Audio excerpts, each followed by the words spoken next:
આપણે બધા climate change શબ્દ સાંભળીએ છીએ ખરું ને, પણ એનો ખરો મતલબ શું છે?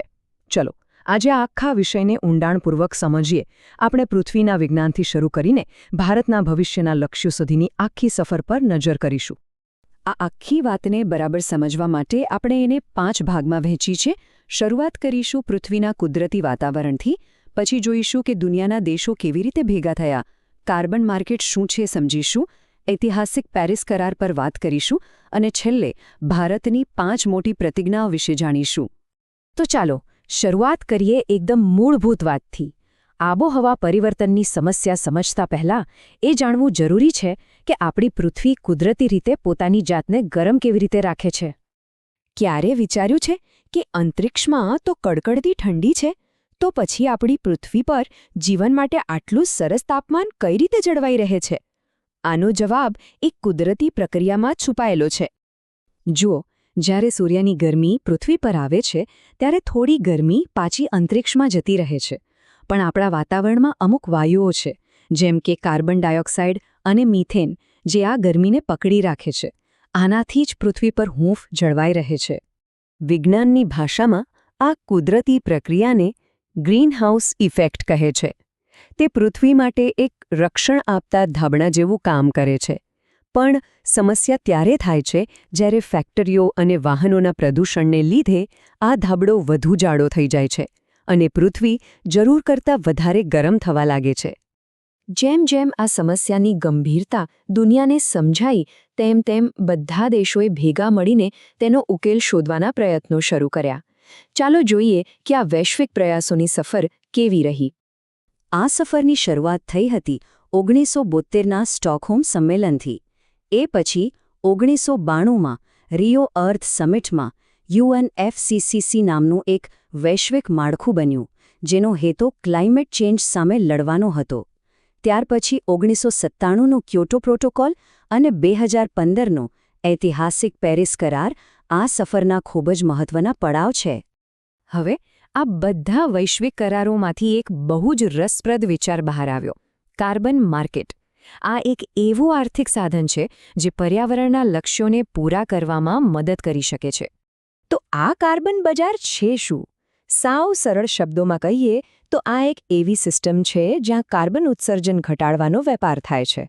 જે કંપનીઓ વધુ પ્રદૂષણ ફેલાવે છે તે ઓછું પ્રદૂષણ કરનારી કંપનીઓ પાસેથી ક્રેડિટ ખરીદી શકે છે.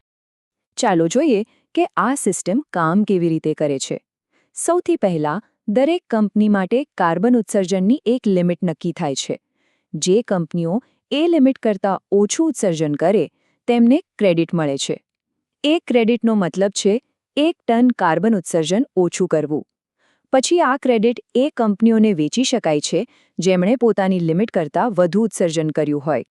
અને હવે વાત કરીએ આધુનિક સમયના સૌથી મોટા ક્લાઇમેટ એગ્રીમેન્ટની, પેરિસ કરાર. આ કરારે લગભગ આખી દુનિયાને એક મંચ પર લાવી દીધી. આ કરારનો મુખ્ય ધ્યેય એકદમ સ્પષ્ટ છે: પૃથ્વીના તાપમાનમાં થઈ રહેલા વધારાને રોકવો. આ એક એવો ધ્યેય છે જેના પર દુનિયાના લગભગ બધા જ દેશો સહમત થયા છે. મુખ્ય લક્ષ્ય એ છે કે વૈશ્વિક તાપમાનનો વધારો ઔદ્યોગિક ક્રાંતિ પહેલાંના સ્તર કરતાં 2 ડિગ્રી સેલ્સિયસથી વધુ ન થવો જોઈએ. આ આંકડો ખૂબ જ મહત્વનો છે. પણ આટલું જ નહીં, આ કરાર એનાથી પણ એક ડગલું આગળ વધીને કહે છે કે આપણે તાપમાનના વધારાને 1.5 ડિગ્રી સેલ્સિયસ સુધી જ રોકી રાખવાનો પ્રયત્ન કરવો જોઈએ, કારણ કે આબોહવા પરિવર્તનની સૌથી ગંભીર અસરોથી બચવા માટે આ જરૂરી છે. વૈશ્વિક મંચ પર લક્ષ્યો નક્કી કરવા એક વાત છે, પણ એને જમીન પર ઉતારવા એ બીજી વાત છે. ચાલો હવે જોઈએ કે આ દિશામાં ભારતે કયા મોટા પગલાં લીધા છે. ગ્લાસગોમાં થયેલી COP26 સમિટમાં ભારતે પંચામૃત નામથી 5 મોટા વચનો આપ્યા. આ વચનો 2030 સુધીમાં ક્લાઇમેટ ચેન્જ સામે લડવાની ભારતની પ્રતિબદ્ધતા દર્શાવે છે. પહેલું લક્ષ્ય તો ખૂબ જ મોટું છે: 2030 સુધીમાં બિન-અશ્મિભૂત ઈંધણ એટલે કે સૌર અને પવન ઊર્જા જેવા સ્વચ્છ સ્ત્રોતોમાંથી 500 ગીગાવોટ ઊર્જા ઉત્પાદન કરવાની ક્ષમતા સ્થાપિત કરવી. બીજું લક્ષ્ય છે કે 2030 સુધીમાં દેશની ઊર્જાની 50% જરૂરિયાત રિન્યુએબલ એનર્જી એટલે કે પુનઃપ્રાપ્ય ઊર્જા સ્ત્રોતોમાંથી પૂરી કરવી. ત્રીજું લક્ષ્ય છે 2030 સુધીમાં દેશના કુલ કાર્બન ઉત્સર્જનમાં 1 અબજ ટનનો ધરખમ ઘટાડો કરવો. આ આંકડો ખરેખર બહુ મોટો છે. તો ચાલો ભારતની આ પાંચેય પ્રતિજ્ઞાઓને ફરીથી એકવાર જોઈ લઈએ. પહેલું, 500 ગીગાવોટ સ્વચ્છ ઊર્જા. બીજું, 50% ઊર્જા રિન્યુએબલ સોર્સમાંથી. ત્રીજું, કાર્બન ઉત્સર્જનમાં 1 અબજ ટનનો ઘટાડો.